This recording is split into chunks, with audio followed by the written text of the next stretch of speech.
Det sidste, jeg godt kunne tænke mig at spørge dig om, fordi nu har vi sådan talt meget konkret om meditation. Hvad gør det for kognitiv funktion og stress og glæde, og hvordan gør du det, og hvor lidt der egentlig skal til, eller at det ikke slet ikke er uoverskueligt. Ja.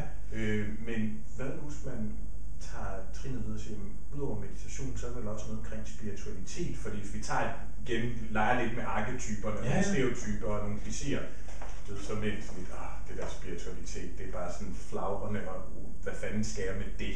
Ja. Så hvad vil dit svar være til sådan en udtalelse eller sådan en attitude? Jeg vil først til at sige, at det drejer sig meget om at definere, hvad spiritualitet er på den ene side.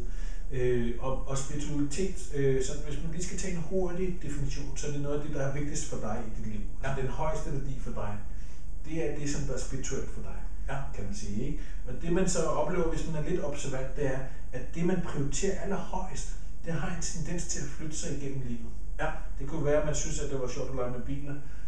Lige pludselig så var det sjovt at snakke med piger og så videre, så videre. Så man har en eller anden form for udvikling. Det kan være, at man var ung, og man synes, det var det sjoveste, det var at gå til fest og danse. Ja. Lige pludselig bliver man lidt mere moden, og så opdager man synes, det er mere givende, og man føler sig mere tilfreds, når man sidder og har en meningsfuld samtale om nogle interessante emner, og man deler mentale tanker med hinanden. Måske oplever man ovenikøbet, at man føler, at man har mere lyst til at læse en bog, og ligesom virkelig gå ind i et emne. Det oplever man, at man har bevæget sin primære interesse fra noget fysisk og ind i noget mentalt. Ja. Og på samme måde, så hvis man sætter sig lidt dybere ind, så kan man følge, at det var naturligt led ind hen til dybere spørgsmål, der handler om, hvor kommer jeg fra, hvor skal jeg hen, hvad er meningen med mit liv, hvorfor hvad laver jeg, når jeg går rundt her på jorden, hvad vil jeg gerne opnå, hvad er meningsfuldt for mig. Ja. Og der begynder man at bevæge sig ind i det dybere niveau af det, man kunne kalde spirituelt. Ja. Og det drejer sig dybest set om at komme tilbage til sin naturlige tilstand. Ja. Altså den tilstand, hvor man føler sig mest tilfreds, den tilstand, hvor man føler den største form for selvværd, den tilstand, hvor man er mest inde i helt og føler, jeg er mig selv. Ja. Det er den spirituelle tilstand, om du vil. Ja. Så det er der, hvor du har din største power. Det er der i dit liv, hvor du føler flow. Det er de områder af din hverdag, hvor du føler, jeg var mit bedste selv. Ja. Dit bedste selv, det er dit spirituelle selv. Yes. Så hvordan sætter du det mere og mere i spil i dit arbejde, i din familie, i dit liv? Ja.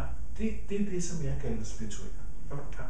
Og så jeg har så faktisk et sidste spørgsmål. Ja. Også, hvordan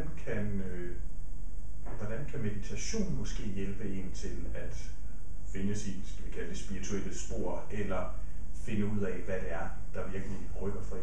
Ja, man kan sige, først og fremmest skal man måske definere meditation og skelne mellem to forskellige definitioner. Ja. Den dybeste og den egentlig rigtige betydning af meditation, det er en tilstand.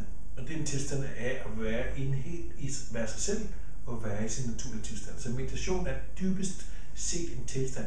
Det er ikke en teknik. Sekundært refererer meditation selvfølgelig til de metoder, man bruger til at komme ind i tilstanden. Ja. Så det er noget omkring, hvad meditation er. Så hvis du så spørger, hvordan meditation og komme tilbage til sit bedste selv, så er det naturligt, at meditation er den tilstand, hvor du er i dit bedste selv. Ja.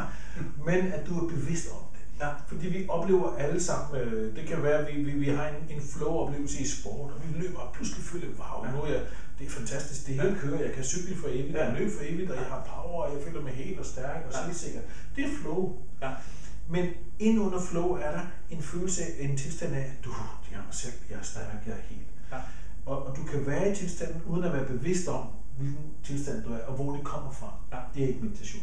Men du er i tilstanden, og du oplever, nu er jeg tilbage til mig selv. Du bliver bevidst om tilstanden på en ny måde. Det er meditation. Ja. Det kan også være, at du står på ski. Det kan også være, at du elsker med din kæreste. Det kan også være, at du har et interessant projekt på arbejde. Ja. Og alle de her, de har det til fælles, at de bringer dig ind i en følelse af flow, og en tilstand af at være helt og absorberet. Der er ikke noget, der forstyrrer. Du er helt absorberet af det, du laver på en måde, du føler dig helt, og det er super meningsfuldt og interessant. Ja. Og hvis du er i den tilstand, så kalder vi den for flow. Hvis du er bevidst om, imens du er i tilstanden, det er fordi, at jeg kommer i kontakt med min indre kerne, så bliver den bevidsthed til meditation. Og så bliver dit arbejde, din sport, din elskov, dine projekter, de bliver til meditation. Fordi der kommer det der bevidsthedsaspekt på. Så. Okay. Jamen, tak.